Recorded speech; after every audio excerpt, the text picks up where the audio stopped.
because I didn't know I was going to be a filmmaker. I thought I was just going to be an actor or a writer. And then when I started directing, it was like, oh, wow.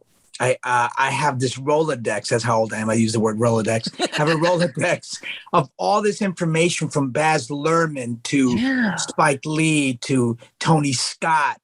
All their techniques and their problem solving is all in here in my computer. Today's show is sponsored by Enigma Elements.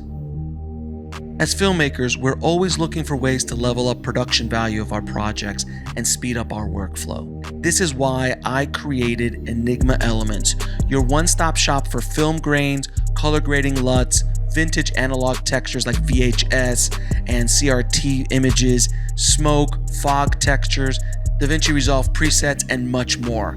After working as an editor, colorist, post, and VFX supervisor for almost 30 years, I know what film creatives need to level up their projects. Check out enigmaelements.com and use the coupon code IFH10 to get 10% off your order. I'll be adding new elements all the time.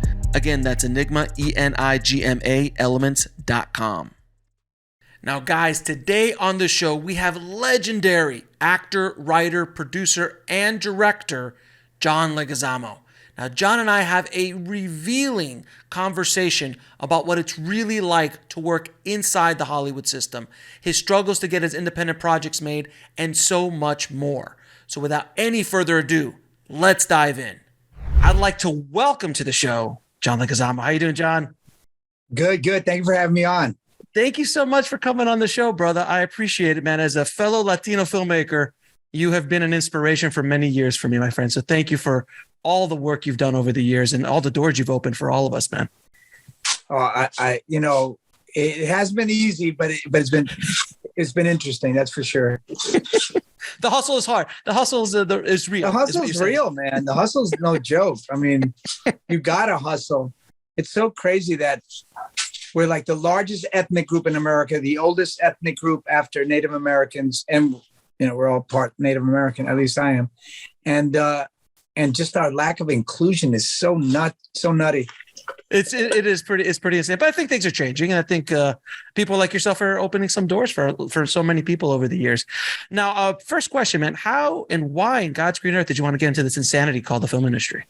I don't think it's a thing that you wish upon anybody, Only your enemies, not your friends. Yeah. I mean, I never knew, I was a naive young man from the hood and I knew there was no opportunities. So I didn't do it for fame, money, or profit. I just did it because it was the thing that made me feel alive, the thing that made me feel whole, that brought me sanity. Do you know what I mean? And, at 17, I found acting classes, and it was like, oh my God, this is incredible. And I started reading plays, and I was a play reading maniac addict. I read so many plays, and I just found it so beautiful that you could capture human behavior and the human condition in dialogue, and have an experience about life and reveal life to other people. Now, was there a specific film that kind of lit your fuse? Yeah, I mean, I loved Streetcar Named Desire. That was really powerful to me. That performance was electric.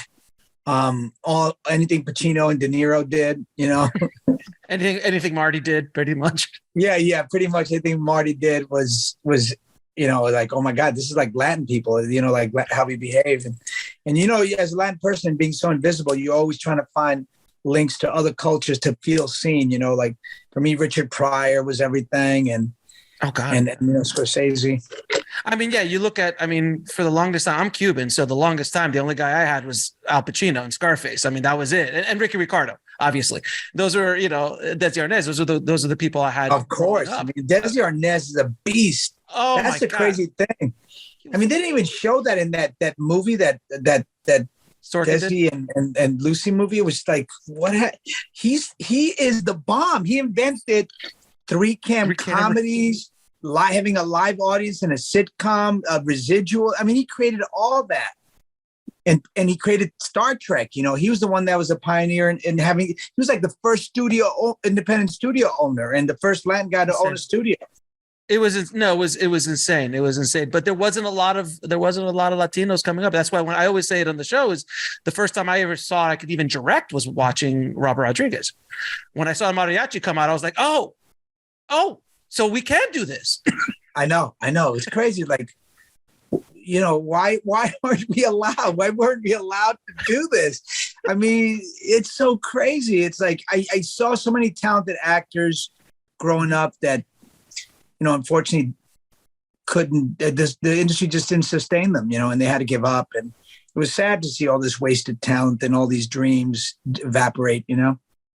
Now, early in your career, you had the pleasure of working with Mr. Brian De Palma on a film called Casualties of War. Yes. Man, what was that like? I've heard nothing but epic stories of the insanity on that set and the brilliance of what they were trying to do, and Sean and Michael and like, what was it like being on Dude, that it was set? crazy. It was crazy. I mean, I know we're here to talk about Greenville. We will. We'll get to your new film. We'll talk a little bit about. We're gonna going down to your road, dude. Yeah, no, I love Casualties of War. To me, it was such an important film because I don't know, Brian and I and Brian De Palma and I sort of started to get to know each other and trust each other. I think that there has to be a trust between a director and an actor, and therefore, when I got to Carlito's Way, he had this confidence in me, and he brought this incredible performance out of me by allowing me to fail on Carlito's Way. Like I did like 30 takes. He wasn't letting anybody do that. He let me do 30 takes on film of just my entrance as Benny Blanco. And he would laugh, and I would do crazy. I would knock the waiter's tray off in one take. I would push people out of the way. I'd flick he loved it. And that love gave me my freedom. That was my freedom. But that was Carlito's Way. Casualties of War was just crazy. That was crazy. Like he's a rehearsing kind of director, you know, there are not too many of those. Mm-hmm. And he storyboards everything, bro. He draws it himself. I don't even know how he reads it because I saw those hieroglyphics. I don't know how, but he maps it all out. That's what the genius you're dealing with. And a lot of people got fired, you know, in the rehearsals. Really? I don't know if I should say who, but yeah, whatever. Sure. A lot of names got fired, and other people took their parts and became bigger actors for it. You know, it was difficult, really difficult. And then Sean Penn was, you know, he was our god at that moment, the best actor of the generation. And he was married to Madonna. He left the set. Yeah. He left the set. We closed for 3 days while he went to America to see the Spinks Tyson fight, which lasted 91 seconds. I remember. You know, like the shortest fight. I mean, the longest flight for the shortest fight. You know, can you imagine getting on the plane? We were in Thailand. That was like a 24, 25, 28-hour flight back, then another 28 hours back. Oh, that's insane, man. Was there a filmmaker or actor that you kind of looked up to as you were coming up? Like you just like that really inspired you to do what you do? I looked up at everybody, man. Everybody was above me. I was down here and everybody was up here, and I looked up to everybody, man. I mean, I got to say Richard Pryor to me was a big inspiration. Lenny Bruce, when I discovered him, Flip Wilson. Flip, man. Yeah. That dude was, I was going to say that motherfucker was funny, but I think I can't curse, right? You can curse. That's okay. Yeah. That motherfucker was like a big inspiration to me, you know? And then, you know, of course it was, you know, I studied with Lee Strasberg. I studied at HB Studios. Wow. So these teachers, I work with some of the great teachers in American acting, you know, the greatest teachers. And then Win Hammond, you know, who taught Denzel Washington, Alec Baldwin, you know, and then they took me under their wing. And I was a big student. I loved learning. It was a place I could act because there wasn't a lot of opportunity for a Latin man. So my opportunities were in acting class. You know, that's where I could do all the big plays and all the big scenes from everything, you know? Now, there's one part, man, that I just one of my favorite parts you've ever done was Clown from Spawn, dude. That was so hypnotic. I remember sitting in the theater watching that performance, dude, and you couldn't recognize you because you were in that I was unrecognizable. That insane suit. Everyone's afterward like, who was Clown? Like, John Leguizamo was it? Holy crap, that was amazing. what did you do to get in the mind of such a psychotic character? Dude, it wasn't easy. I'm not going to lie. And, you know, it's funny you say I was unrecognizable because the whole director was like, no, we're doing it so we can recognize you. So the prosthetics we're paying for you so that I would look like myself. But yeah, I'm unrecognizable. I mean, I had teeth prosthetics. I had ginormous contacts. My whole face was glued with these my whole, you know, after like a couple of weeks, I had blisters all over my face, pus. My face was raw. And I didn't know what I was going to do. And I was kind of flim-flamming the director, who was a sweetheart. And he was like, hey, can we just get a taste of what you're going to do? I go, do it. It'll come. When we get on that set and we say action, but I had no idea what was going to come out of me. And I was panicked. Right. Panicked, bro. And I took clown lessons. I was doing everything, man, to help me try to. So you were trying to figure. So you were trying to. You didn't know when you accepted the role. You didn't know how you were going to do it. You were just trying to. I knew I was going to say some crazy shit. That sure. I knew. I knew I was going to say some crazy stuff, and they knew I was going to ad lib, and we had, you know, I had prepared them that I was going to ad lib a lot of stuff. Mm-hmm. So they were cool with that. What's the voice and how you going to? I had no idea, and then. The day, and they kept saying, please give us a taste. I go, dude, you're interfering with my process. But it was like bullshit because I had no idea. And then when they said action, this voice came out, this weird, you know, whatever, but you know, from that started, and then that was it just came out of panic. You didn't practice that prior? No, because I didn't know what I was gonna do. I had no idea. I was like, what? I don't know. So you mean to tell me that you had all the makeup on, you never practiced the rhythm, you're like, okay, something's going to just come through me the second they say action? Well, I was praying. I wasn't really sure that it was going to come through. Yeah. Wow. I mean, I don't believe, but sometimes there's moments where you got to pray. No, exactly. You just got to like, something has to come through me because something better come through because these people are spending a lot of money and I'm going to disappoint a lot of people. I'm all dressed up. I gotta get something. Oh my God. Yeah. And that wasn't a small budget. Going to your wedding and you know, not having made up your mind in your head that you're going to say yes. Do you take her? I'm like, no. I don't know. I had thought about it. I knew what I was going to say maybe when I got up here. But now that I'm up here, I don't know. I'm having my doubts. I mean, so when you approach roles, do you often do that, or was that specific? No, never. That was just that. It was such an insane role, insane character. Yeah, never. Like I'm mad rehearsed. I thought so. Practice. I rehearsed. The more I rehearse, the better I am.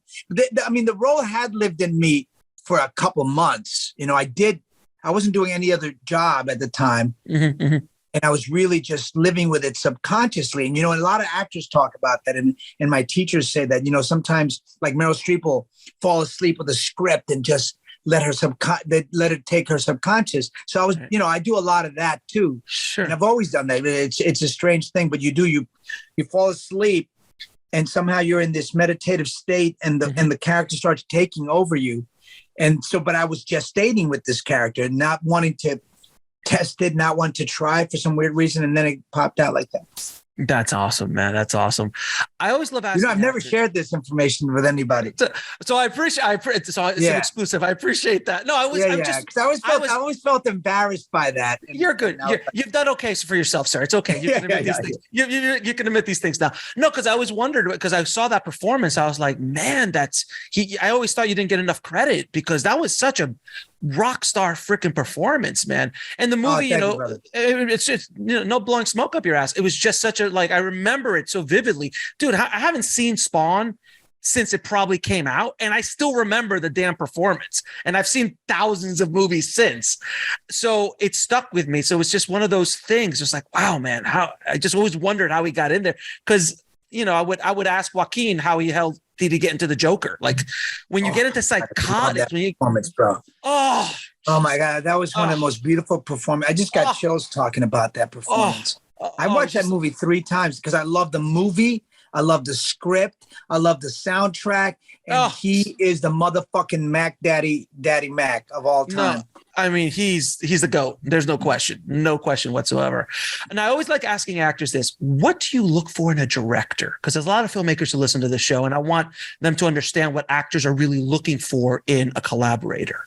Well, as you get older, I mean, you understand what helps you be your best, right, and helps you. I like a director who lets me feel safe, that I can fail, allows me to fail, allows me to play. And then I'll give you, some horrible shit and some amazing shit.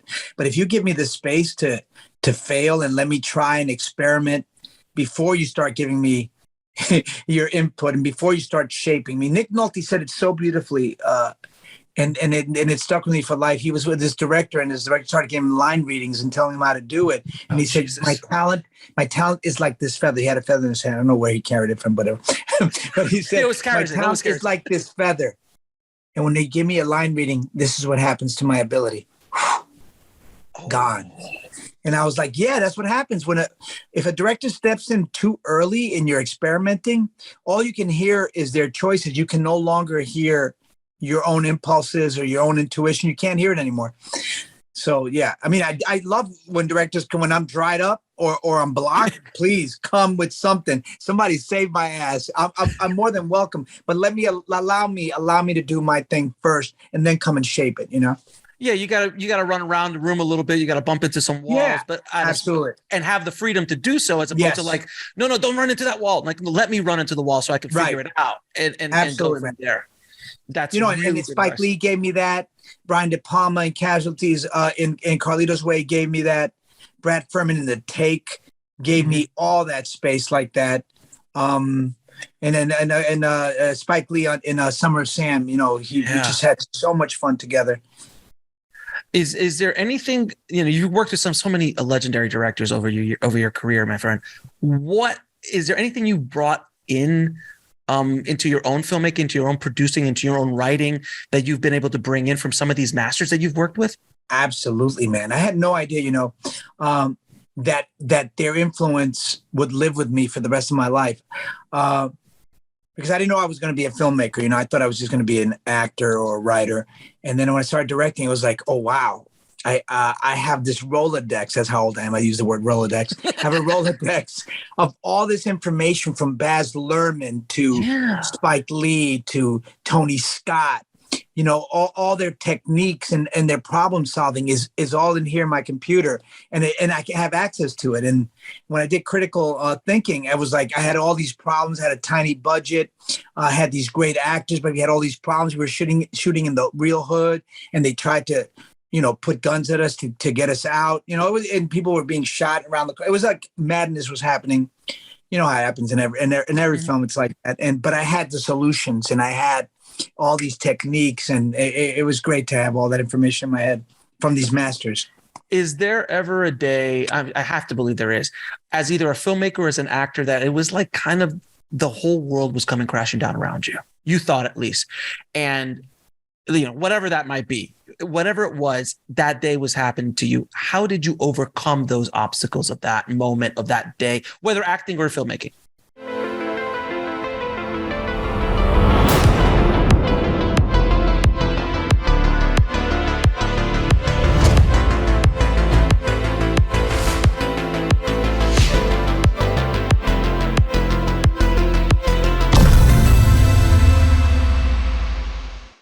I mean, Critical Thinking had that, but I got to say The Take with Brad Furman, that was his first film. And we became buds for life. We're bros for the rest of our lives. I'm doing a movie with him right now called Tin Soldier with Bobby De Niro and Jamie Foxx and Scott Eastwood.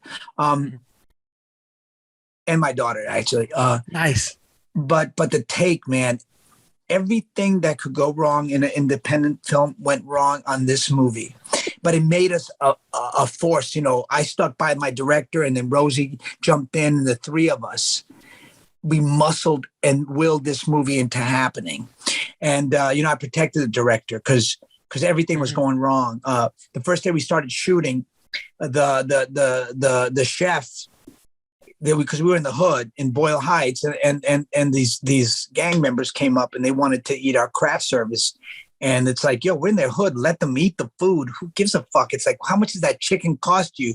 Let me buy that for you and give it to them. But anyway, they wanted the food, and he said no, and the kid grabbed it and he choked it. The chef tried to choke the kid. Kid pulls out a gun. So now we got gunplay. The police come immediately, shut down our set. There are helicopters flying around. The director, and Brad was brilliant. He was like, film it. And that's our opening credits. Because you got all that extra production value. Amazing. Production value up the ass. That was day one. Day two, hair and makeup quit because they can't work in this dangerous set. And Rosie's like, I got Caribbean hair. I need somebody to do my hair. So, her hair for the rest of the movie is like here and there, because she's doing it herself. Right. That was day two. I love the idea that you said that I protected my director, because on a film like that was his first feature, right? Yeah. So he was his first feature, and I'm sure there was money people and the producers and everything. Oh yeah. They're looking for a reason to get rid of the director, especially if they're falling behind or shit's happening or things like that. Yeah. They turn the director easily. Yeah. Right, exactly. I'm old school, man. I don't know where that comes from growing up in the hood, and you're always taught to loyalty is the most important thing, or being a Latin person, your loyalty is everything. That's all that we care about. So anyway, all that, I'm going to take care of this kid. This kid has heart. He's got talent, and I'm not going to let nobody take him down, So I just stuck by him, and I go, shoot, we're going to go. I'm going to the hood every day. I don't care. And we're going to guerrilla, we stole shots in buses. We stole shots everywhere, Yeah. Because the third day, I got to tell you, the SAG comes in and takes away the kid who was playing my son. We shot 3 days with him. The third day, they said he had forged his A. It was an F, and he admitted it looked like an A, and they had to take him out. So we had to reshoot with a new kid. Dude, every day, 28 days of madness like that.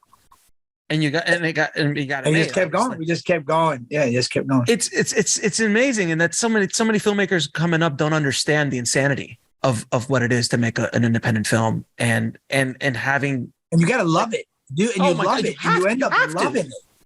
Because you're creative, and you're more creative because you're being pushed against the wall, and you have to solve these problems, and you have to get through your film, and you want to get creative work. You don't want to just shoot something that's average. So what I love about your career is that you've worked on indie films, obviously at like a really low budget world. And you've also worked on some of the biggest budget films and with the biggest directors and the biggest. Die Hard 2. Die Hard 2. With every resource at your disposal. Right. How does, let's say, a Baz Luhrmann on Moulin Rouge, which obviously was not an indie film. That was such a big That was such a big there's nothing like that, or nothing ever will be like that. It's one of my favorite films of all time. Oh my God, it was a game changer. Love Moulin. I mean, 27 angles on certain scenes, bro. We would do 50 takes on certain stuff. How many cameras was he shooting? No, he had like 3 or 4. So he would move them all around. So it was like, hours and days on certain scenes. On one scene. So then he just be cutting 4 here, then they move into the other section, then they incrementally, not like all the way to the other side, just incrementally moving it around, up here, down. I mean, he got every angle. The Moulin Rouge, I think, was very disconcerting for a lot of old school filmmakers and people, because it would move so fast, and it was cutting. The cutting was so quick, and so it made people dizzy. But it was, for the rest of us who were young, we loved it. It was groundbreaking. And the music, the way he was able to incorporate old music and new music, and he was the first to do that, to use old music, and then it became like such an annoying trick that everybody's using now, and too much, But so when you're working with someone like Baz, or like on Romeo and Juliet, Jesus, like what was it like reciting Shakespeare in beautiful insanity that he had built for you? Yeah. Well, I love Shakespeare, but I don't love doing it. I didn't used to. I think I'd love it. I love it now as I'm older. I'm old. Like musicians are either classical or jazz. I was more of a jazz instrument. That's what I fancied myself and what I liked. Mm-hmm. So I was moving towards that. But when I got into the Shakespeare, I was like, oh, I can groove with this. And we did a 2-week workshop. And, I was tibbled and I was tibbled too much. I was getting into fights in the street and had my tongue broken by getting into fights. I mean, the character sometimes overtakes you and it makes you stupid. But it was amazing. I mean, he was so specific about his vision. He had a vision. And he told me he wanted me to be a flamenco dancer and a bullfighter. So I studied that and I took flamenco classes and all that to give him that way of moving, because I'm much more street, and he wanted me to be, very elegant, almost haughty. That flamenco bullfighting thing, that's uppity. yeah, mad uppity. Mad uppity. But so working with someone like Baz, who had such a specific vision, I mean, I remember watching Romeo and Juliet when I went to the theaters to see it. And my first thought was how did this get financed? How did this get approved? How did this sneak through? Not easy. Gates? Not easy. I mean, Moulin Rouge was not easy. I saw what that brother had to struggle to get that money out of the studios. It's not just Latin people and Black people who struggle to get films made. White folk struggle too, in a different way. I mean, but he had to prove that Romeo and Juliet was viable. They don't want to do period stuff. They don't want to do Shakespeare. They don't want to do arty stuff. They don't think it has commercial value. Right. So he did a whole audition with Leo DiCaprio and locations, and he had lookbooks, and he had the music. He had the whole vision, and he had to convince the studio to cough up the cash so he could shoot this film. Then he has this massive hit. Huge. And then he's got to convince them again that he can do a musical, because musicals, the last successful musical was Grease in 1972, and we're shooting now in 1999, 2000. Wow. He had to do it again. So he had to do, visuals with Hugh McGregor and Nicole Kidman auditioning, and it was wild. So that I didn't think about that. You're right. There wasn't a musical since Grease before Moulin Rouge, and then after Moulin Rouge, then I remember there been some, but they all failed. So it was like the musical was dead on film. Right, but then after Moulin Rouge, then Chicago. Then he opened it up. He proved that it could be successful. Right. That's remarkable, man. Now, he's brilliant, man. You can't underestimate his genius. He's one of a kind. Yeah. Yeah, really, and that's why I'm dying to see Elvis. I can't wait to see. Oh Elvis. Yeah, I know. Everything he touches. It's absolutely remarkable. Is there something, man, that you wish someone would have told you at the beginning of your career? To go back and you're like, man, watch out for this. I mean, I feel like I struggled with not the acting part. I mean, I didn't realize that the racism, that talent didn't trump racism. I really thought that, I really believed, I don't know, I was naive, or I don't know, a dreamer, whatever. You just believe you can change the world. But I didn't realize that there was a glass ceiling. I didn't understand that. I didn't really believe it. I didn't want to believe it. I think it would have disillusioned me. But there was a glass ceiling. You just were never going to get, you thought, I did this role. I worked with these great directors. Now I'm going to get those leads. I'm going to get those important leads that lead you to Oscars, that lead you to the same equal status as your white peers, But they weren't coming, and you vie for them, and they don't consider you because you're a Latin dude, or there was a lot of stuff going on that I kept in denial, and the writing was the same way too. Like I had all these great scripts, and I would go around from studio, and they were like, "Oh, we love it," and then they had no reason why they didn't want to do it. They just were never going to do a Latin project.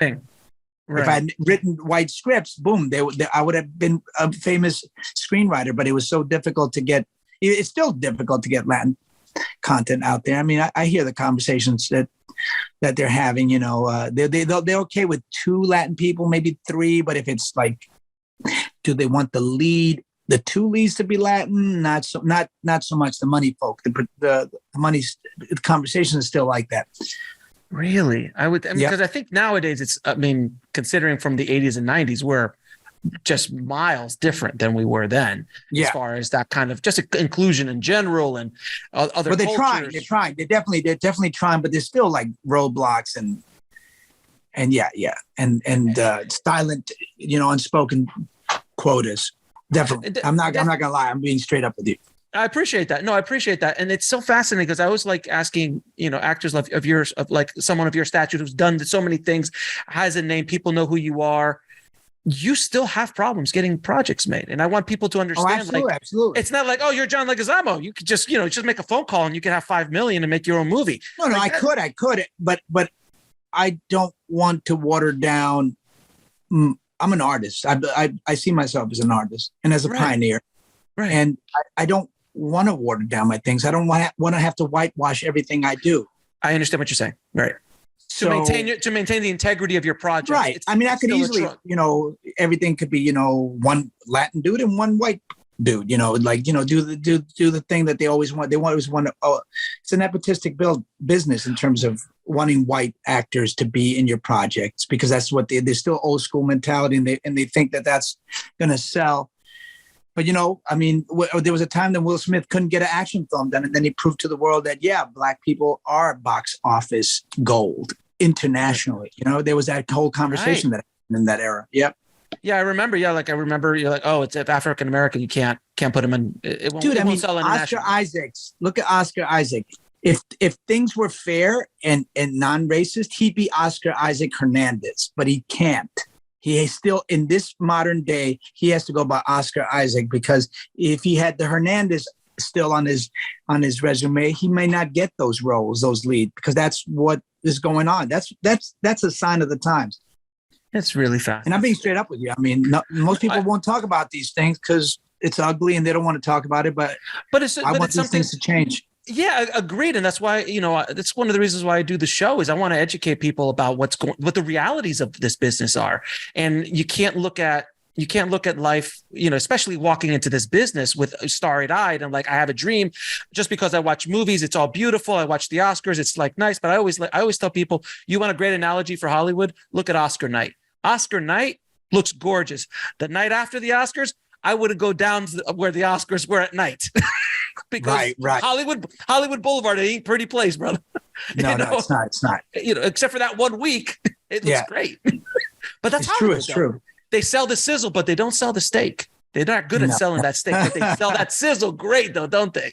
It's true. The people don't like to talk about what is really going on. you if you blow up what's going on, people aren't happy about it either, and they don't usually like that, and you become a little bit of a lightning rod.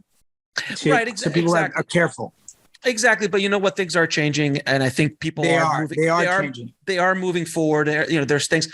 Look, like I said before, like in '91, Robert Rodriguez was the first Latin director I'd ever seen in my life. Right. No, there were others, but he was the first one I saw, and I was like, oh, and he's 23, and I think I could go out. Well, you thought that was going to blow the dam open. You thought, oh my God, now every Latin director has a chance, and it didn't happen, which is crazy. And then you got your Guillermo del Toros, and you got your yeah, of course. And it keeps of course they have to like work, white, but to a certain extent, yeah. But like I remember coming up as a commercial director, I was in Miami, and I couldn't do Latino spots and put them on my reel for the Spanish market. Right. Absolutely. Because if I did that, then I would be pigeonholed as a Spanish director. I couldn't then do general market. Right. That was told when I began. Don't change your name. You can almost pass for Italian. If they don't know, then you'll be okay. Stay out of the sun. All these things. Work on your accent and stuff like that. And it's insane. It's insane. But look, things are changing. Hopefully, they'll continue to go down that path without question. Now, let's talk about your new project. The Green Veil, man. I absolutely love what you're doing with it, the idea about it. Can you tell everybody what it's about? Yeah, well, this is another pioneering young director that I'm backing, that I believe in. I think he's a great new talent, and he's trying this new thing. It's never been done before. It's usually what you do with independent films, you do a negative pickup, and this is kind of like that old school system of, you shoot your film because you believe in it, you want it to have artistic integrity, then you sell it at a film festival. So we did this with a TV series, 6 episodes. And so we shot that first, raised the money, shot it. And now we got into the Tribeca Film Festival, which is incredible that they gave us this space because they love the project. And it's about in the 1950s and before that, the government and the FBI and oil companies wanted Native American land. And they started in the I think late 1800s or the 1900s was taking their kids away from them. So if they took away their culture and their identity, they wouldn't go back to the reservation, and they could take the land from there because they wouldn't inherit it. So, and then in the 50s, 60s, and 70s, they started taking the children from them with excuses and giving them up for adoption so they could end the reservation, take the land, and get the oil. So this takes place in 1950, and I play an FBI guy, a self-hating, Latin guy who's taking these Native kids from their homes and putting them up for adoption. This is a true story based on true events.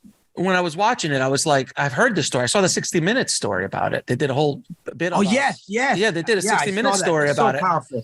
It was so insane that they literally just kidnapped kids and kind of put them in like these brainwashing scenarios, like just trying to strip the culture out of them, and then the abuse that happened and all the deaths, they were killed, they were dying, and they were being treated inhumanely. But it was to get the land. It was to get the land. I didn't know about the land part. That's pretty interesting. See that? Yeah, that the reason was it wasn't. It wasn't like we were going to help them. No, it was to take their land, because if they weren't tied to the land, they would move to cities. They would move away, and they were moving them away into white families that would adopt them that weren't nearby.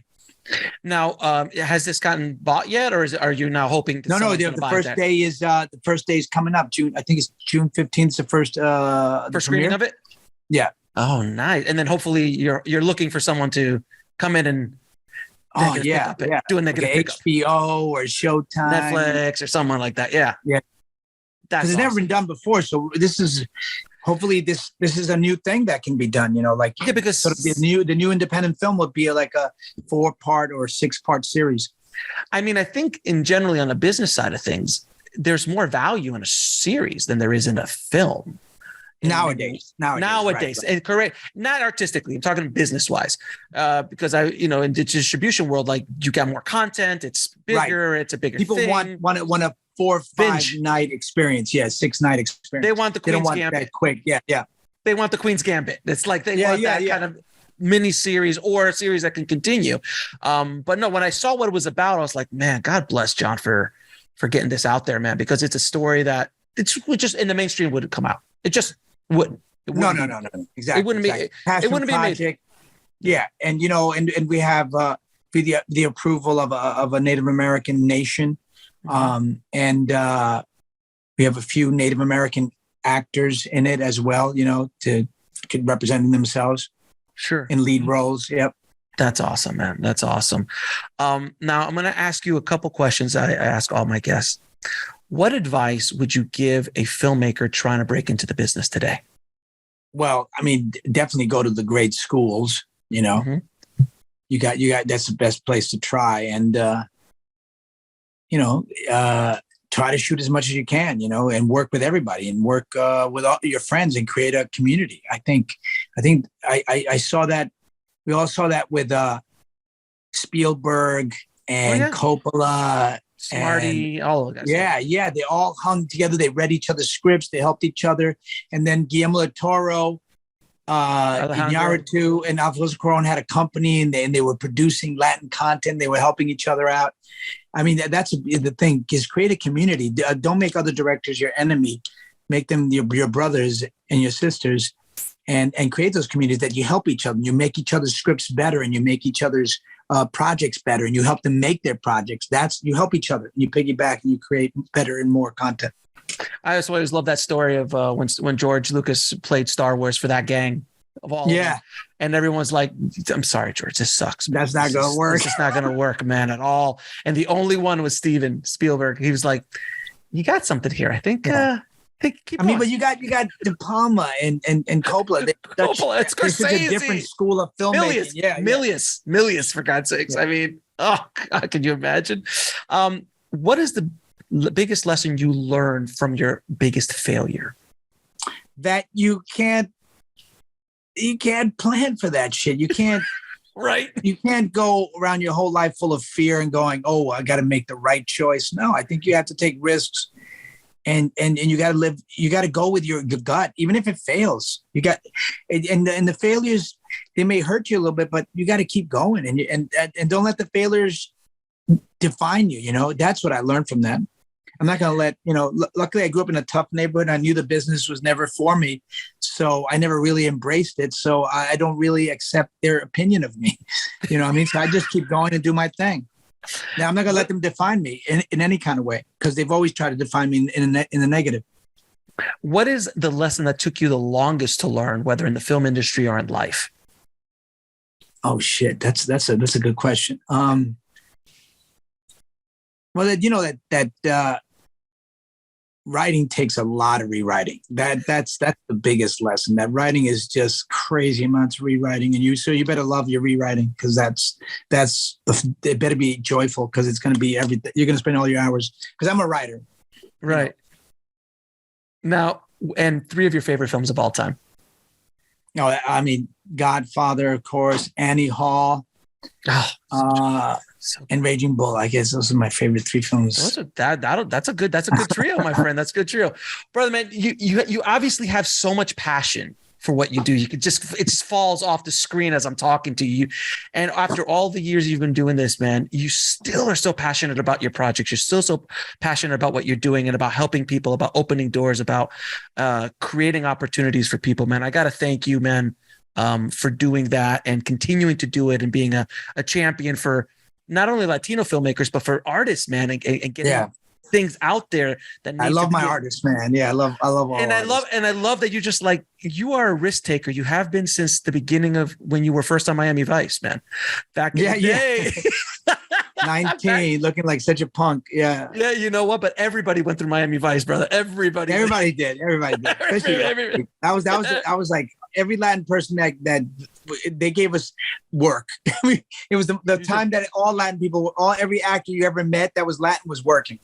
Absolutely, because it was all going to Miami Vice. I had Eddie Olmos on a while ago, and he was telling me stories, dude. Oh my God, the stories of him and Don Johnson battling it out, and his method, and he like owned his character. So like, he just told everybody what to do about his character, and like everybody was pissed off about it. But anytime they had a problem, they called Michael Mann up, and Michael Mann's like, it's Eddie, let him do whatever he wants to do. Oh, wow. How beautiful is that? That's dude, amazing. It was like, I was like, how did you get that, Eddie? He's like, I just asked for it at the beginning of my career and I never let go of it. And I'm like, amazing. He's such a great spirit too. I love that dude.